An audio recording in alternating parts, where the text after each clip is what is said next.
So scaling, moving from one size to another quickly and effectively, being able to reduce yourself down to an almost microscopic level in relation to an object that's sort of suspended in virtual space is incredibly effective and important, and it's certainly something that can happen in that VR space.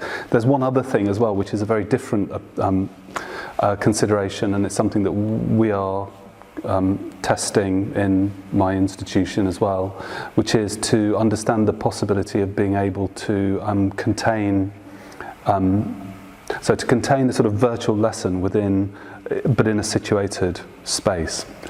And in really practical terms, what that means is we have a noisy studio space, and we want to run a workshop with a smaller group of students, and we can potentially transport that group of students into a virtual space. They're essentially closed off. They've got noise-cancelling headphones on, for instance.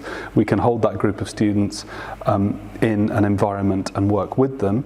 What we're teaching is not necessarily of consequence in this context. It's just the capacity to be able to create a virtual space inside of a situated environment or inside of a noisy physical environment. So it offers us the capacity to be able to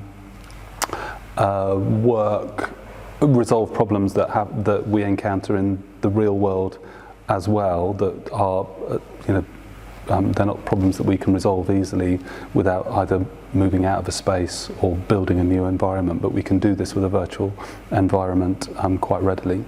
So that's a much more practical, pragmatic use of the technology, but it's certainly something that's very interesting as well, because of course the work that we've been doing has an implication for how we plan those sessions.